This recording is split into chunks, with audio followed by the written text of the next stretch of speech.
gotta play this tough role. You know what I mean? I heard you say that. You said you're playing tough up there. Yeah. That's all he's doing. He's just playing tough. Him preparing. I think the rematch with Roach versus Gervonta can actually be more exciting than the first one. In my opinion, I've said this many times. Quoted saying that it doesn't matter how much money a man has, he can still be jealous. Like, why Floyd would be jealous of Gervonta Davis? Tensions boiled over at the press conference when Gervonta Tank Davis erupted after witnessing Floyd Mayweather show open support for Lamont Roach. Davis didn't hold back, accusing Floyd of pulling these types of stunts for years, even back when they were both under the same promotional team. His frustration revealed more than just a one-off reaction. It exposed a history of what Davis described as calculated undermining from Mayweather.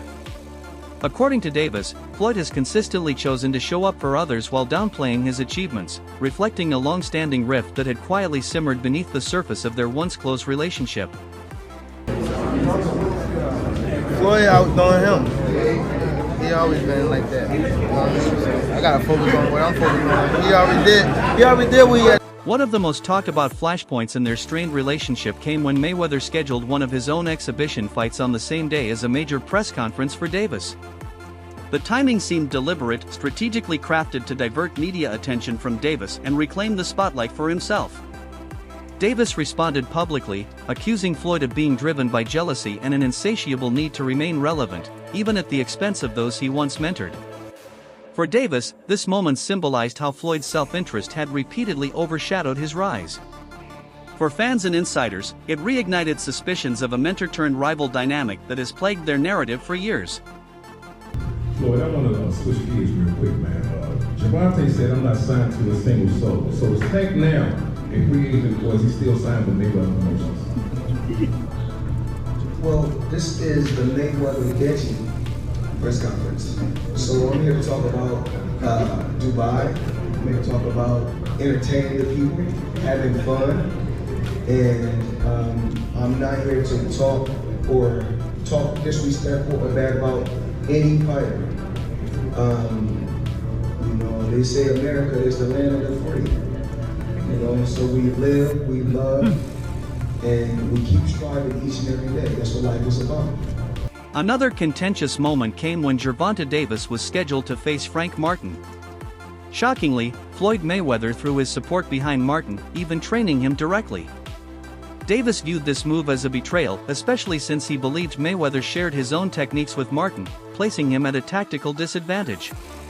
On the other hand, Martin credited Mayweather for reigniting his self-belief, citing their training sessions as a transformative chapter in his boxing evolution. Mayweather, once again, appeared as a supportive figure when it suited him, reinforcing Davis's claims of selective loyalty and favoritism within Floyd's circle. I remember you talking about doing the pad work with Floyd, and he said you got the speed and the power to be a world champ. What did that do for your confidence? You can hear that from anybody, but Floyd is Floyd. It was just motivation, you know, because at that time too, man, I ain't had that IQ that I got now. So at that point, I was just really going off natural athleticism. So for him to tell me at that time, getting deeper in my bag, trying to understand the game. It's not like basketball where you got to depend on people. It's not like football. Like, the work that you put in reflects directly with your results. People don't even know the amount of hours that y'all put into this. We ain't got no backup. We got a bad day, whatever. We ain't got nobody to come through for us. It's all on you. Davis has since voiced deeper concerns about Mayweather's pattern of withholding support. He interpreted Floyd's behavior as stemming from ego, an inability to celebrate someone else's success unless he had orchestrated it himself. One example Davis cited was Mayweather's refusal to get behind a rematch between Davis and Lamont Roach, despite growing fan demand. Davis argued that Floyd's hesitation was less about boxing strategy and more about keeping his own legacy in the limelight. According to Davis, this self-centered mindset consistently blocked important opportunities and exposed a major conflict of interest from within what was once his inner camp. You know, so I don't want Tank to necessarily leave Mayweather.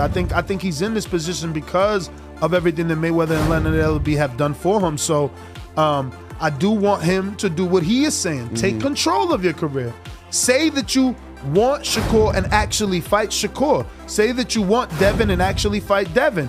You know, fight these guys. Don't keep making new names. Like, you gave Barrios a chance. You gave Isaac a chance. Like, you know, Gamboa. Like, those aren't the fights that we want. Things got even more personal when Davis recalled sparring sessions with Devin Haney under Mayweather's supervision.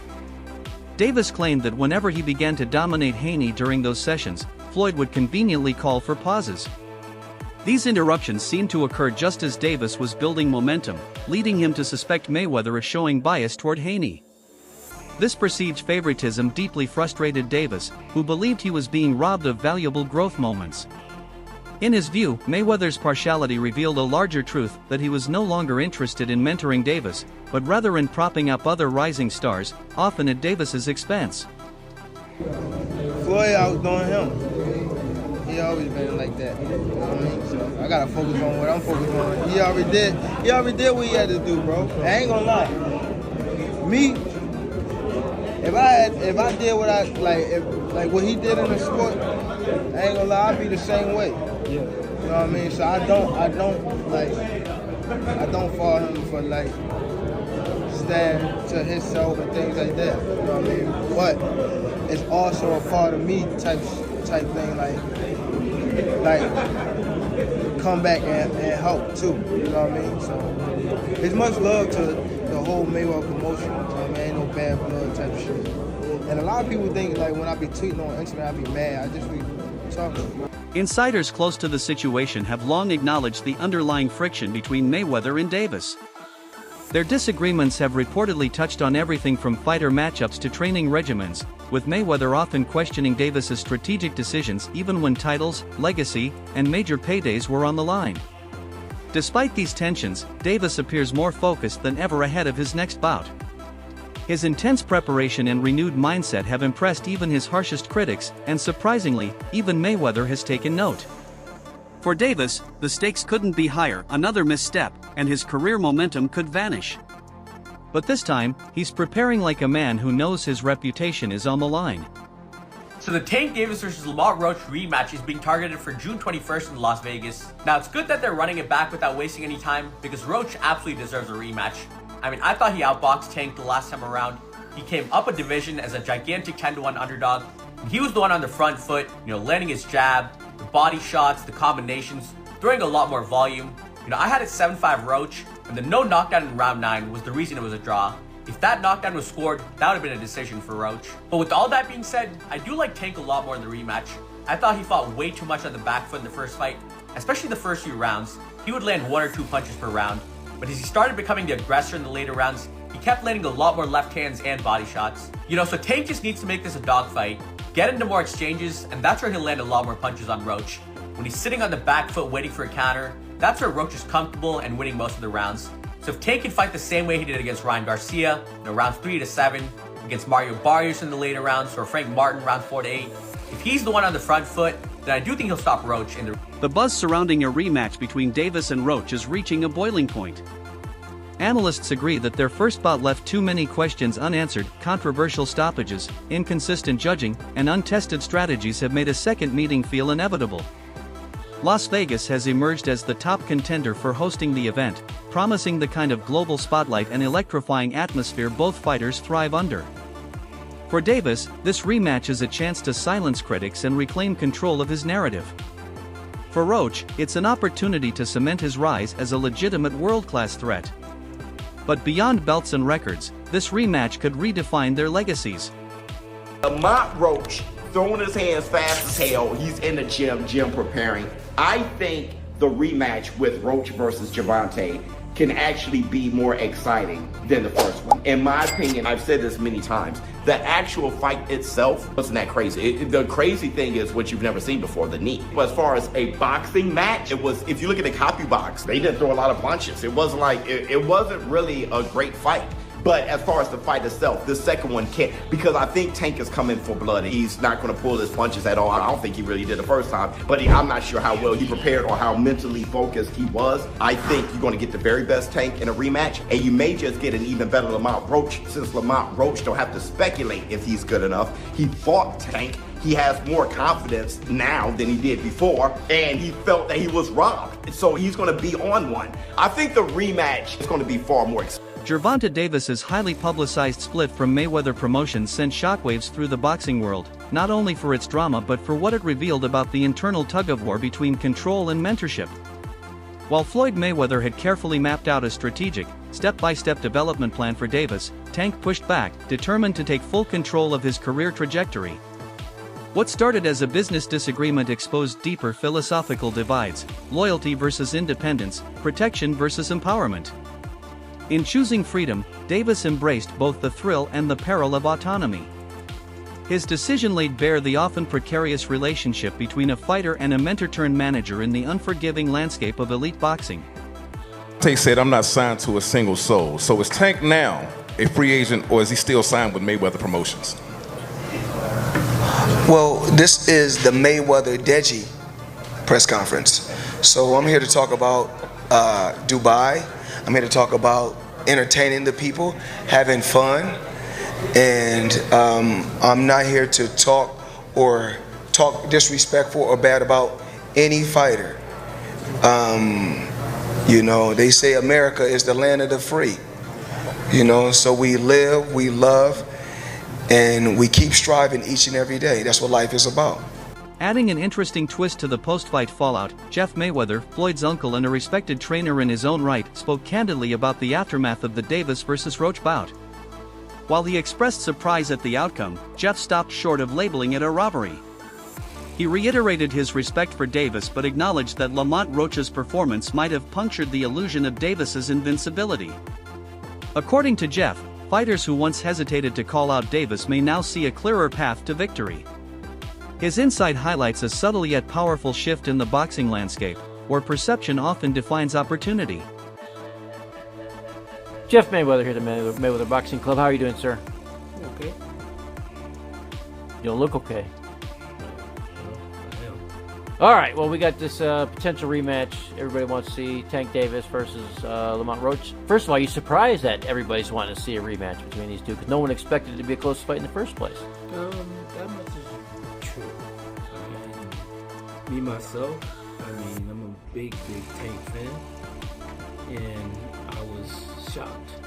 I was shocked at the outcome of the fight. Who did you have winning the fight? I have Roach winning the fight. Do you consider it robbery, or do you lean Roach and are cool with the draw? I wouldn't say it was a robbery. I mean, the fight was close. But if I was a judge, I would have gave Roach the fight. Right. Talking about this rematch, what do you? I mean, so the one thing Tank always had for him, everyone, he had that kind of almost like Mike Tyson-esque, right? The air of invincibility, the knockout power. People were scared of him, that kind of thing. Do you think what Roach did to him, moving up in weight, and not being a big puncher himself, but able to withstand Tank, that kind of his air of invincibility has maybe been slightly diminished? I wouldn't say it's been diminished, but I do think that more people, more fighters that probably were afraid of him are not going to be afraid of him. And do you think that's almost something that can play in Tank's hand, right? Maybe we had an off day, everybody has an off day, and take him. Yeah, everybody can have an off night, but I think the one thing that is the most important thing that nobody's talking about is the fact that they did fight each other when they were young, growing up, when they were kids. Roach's camp didn't waste time airing grievances about the officiating in the first fight. They pointed fingers directly at referee Steve Willis, accusing him of overlooking several key moments that should have gone in Roach's favor. Their argument isn't just about missed calls, it's about narrative that they believe was unfairly tilted from the start. According to Roach's team, it wasn't merely Davis's skill that shaped the result, but also officiating lapses that altered momentum and perception. These allegations have intensified calls for a rematch, not just to settle the score, but to restore integrity to the outcome. Obviously, the part with the grease in the eye, that took on a life of its own, That was a headline in the fight. One is, what did you think when he said that initially, just like the grease in the eye? But two is like, when you was in the fight, was there any point that you saw that? Like, did you see like him kind of messing with his eye, or did you have any indication that that was something that was bothering him? No, see, and that's the thing. If you look at the whole fight, he was never bothering his eyes before You jabbed him. Before I jabbed him. Even that right hand that, like, you know what I'm saying, that kind of landed, he kind of rolled with it. But after that, you could see him wipe his eye. And then, right after I hit him with the jab, you could see him wipe his other eye. So it's like, it was corresponding to which hand that I punched him with and exactly which eye. So it's like crazy for him to say, it's grease in my eye. And I think even when he say that, you could see me, because I'm right beside him, you can see me like, nigga, what you talking about? So, right. But you said you don't think he willing though. Yeah, whatever. See, but who cares? Like, sweat gonna get in your eye, blood gonna get in your eye. Yeah, it don't matter. Spit fucking around and get in your eye. You know what I'm saying? But it's not like you can be like, all right, time out, ref. Hold on, ref. You can't do that. Right. Would you be cool with Steve Willis doing the next fight? Hell no. He can't do the next fight. No, he can't do the next fight. Right. No. Pops, it's a no. Hell no. Fuck that. No. Yeah. You know how many Coach Ben on him, man. He lucky he ain't running Coach Ben after that fight. But look at how many times he fucked the fight up though. The knee, him going to the corner to get assistance, like, who knows? Not saying that they did any cheating shit or nothing like that. But like, he wiped his face with a towel. You can't do that. Right. You can't do none of that. That's a disqualification. You turned your back on the ref after you took a knee. Usually the ref will be like, all right, he don't want to fight no more. Fight so. Shakur Stevenson, one of the sport's sharpest minds and an elite lightweight in his own right, shared his take on Roach's performance, and he didn't hold back.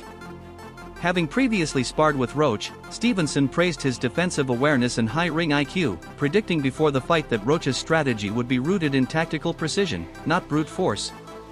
Stevenson's post-fight analysis reaffirmed that Roach, he claimed, limited Davis's windows of attack with smart footwork and measured movement. For Stevenson, this was far from a mismatch, it was a cerebral battle of styles, where Roach's adaptability proved he belonged on the sport's biggest stage. Both saying, like, you know, that's something that y'all would do. You sparred Lamont before, right? For sure, yeah. Actually, he was the one who got me ready for Oscar Valdez. Oh, Lamont Roach did? Lamont Roach was the guy who really got me ready for that fight. What was the work like? It was good work. You know, honestly, that was one of the reasons why I bet tonight. Because I knew what I was in the ring with. Like, I knew that he wasn't no pushover, he wasn't no slouch. And when I seen that, I said, okay, when he fight Tank, I know that it's going to be the fight that I assumed it to be honest. Hold on, because you was saying that, I ain't gonna lie, you was on Twitter been saying, like, you feel like, I don't know, if you didn't say Lamont was gonna win, but you just kept making it like, you know what I'm saying? I don't even know what you were saying, but you kept alluding to Lamont was gonna do something. So, like, you saying you seen this, the way the fight played out based on how your sparring session went? I'm not gonna say how the sparring session went just because of the fact that I'm a different fighter than what Tank is. Yeah. And it's like sparring and fighting two different things. But I knew what I was up against when I was sparring him. Like, I knew the skill level. And I also, like, I watch boxing, so I go back and watch. And these guys go back and watch, and they looking like, okay, well, he was in front of this guy, so it was this, but styles make fights. And I know that Tank is shorter. He's fast, but Lamont got good defense. And I just knew exactly how that fight was gonna go. I told everybody that Lamont was gonna be the one pushing forward. Tank was gonna be the boxer, and it literally looked exactly how I thought it was gonna look. How did you see the actual fight? Like, let's break it down, because you was ringside. You sat, I saw you on Twitter. They showed the videos of you ringside. What did you see in the fight? Shit, I kind of seen Lamont winning. I really felt like he was in control of the fight. In contrast, former world champion Gary Russell Jr. offered a more restrained take on the fight. While acknowledging Roach's impressive showing, he stressed that matching Davis punch for punch wasn't enough to tip the scales. According to Russell, real victory means taking command of every round, dictating pace, setting traps, and leaving no room for ambiguity. Roach, he argued, fell just short of that benchmark. His critique sharpened the call for a rematch that leaves no doubts, no debate, and no razor-thin margins. For Russell, a second fight isn't just inevitable, it's necessary for closure. Doing the interview circuit, right, kind of being a little bit out of character leading into the rematch. Do you think, and this is what Mill City asked, do you think that is something you guys are taking in consideration in preparation for the fight. And what Kenny Ellis said was, look, man, we're not falling for the banana in the tailpipe. We know what Lamont Roach brings to the table, and he says that Lamont Roach is we're not believing that he's out there drinking or blowing up a bunch of weight and all of that. You know, he says what most people say, hey, we're going to prepare for the best version of Lamont Roach that is going to that'll come for us. But the way that he saw the fight coming out was he said he sees it like the fight before, a lot of really crisp shots landing. And the fight is going to be similar, but hey, the fight at the same time is going to be very different. Now, I just happen to have a very good friend named Phoenix the Assassin who breaks down fights for me. He's a trainer, got a world-class eye for fights. And what he speculated should be the difference between the first fight and the second fight for Gervonta is that Gervonta is going to need to spend a lot more time fighting on the outside and scoring points for a longer period of time on the outside, and then making sure that, and basically forcing Lamont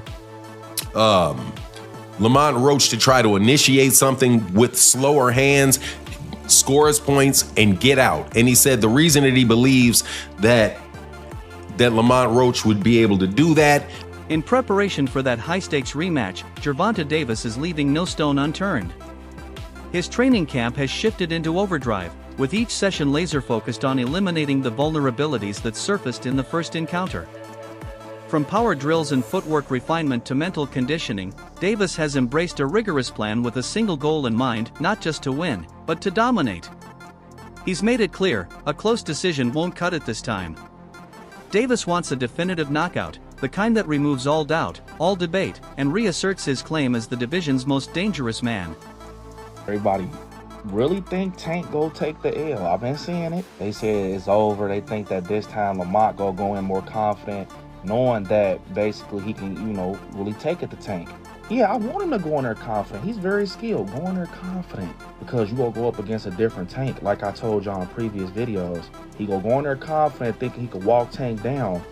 Don't forget, with Tank, if he can get you on that button, them lights going off, I don't care who you is. Remember how it ended up with Frank Martin? So yeah, don't go in there thinking that you going against like somebody that, like Ryan Garcia, somebody that's gonna fold. You going against Gervonta Tank Davis. And I think that confidence is what's gonna get Lamont dropped. Because one thing I will say, with Tank, that wasn't your best fight against Lamont, bro. I feel like you was in your head too much, you was overconfident, and you was really just, your mind was in y'all story, the lore and everything with y'all history. You ain't going there like, I'm fighting a stranger. You going there like, oh, this Lamont, this from the same camp, we from the same area. But now I think that whole situation woke him up, because you gotta think, Tank not used to losing. He not used to people being against him. He not used to being the one that like gotta step back from the situation. That's why I think he being hushed right now, because when he come this time, it ain't no talking. And that's why I think it's scary, because we never see Tank in that mode where he don't say a word. I think this gonna be a different Tank. And what's crazy is Tank used to be like that in the beginning, like when he was with Floyd. Like, I'm talking about Tank with the fade, with the waves, bro. He ain't used to be on that showboat and stuff until he got, like, a little bit more in the boxing, thing. Of course, once you with Floyd, you're going to start being flashy and doing back. That wraps up today's video. If you enjoyed this breakdown and want more deep dive coverage of boxing's biggest stories, be sure to subscribe and turn on notifications. The next round of updates could drop anytime, don't miss it.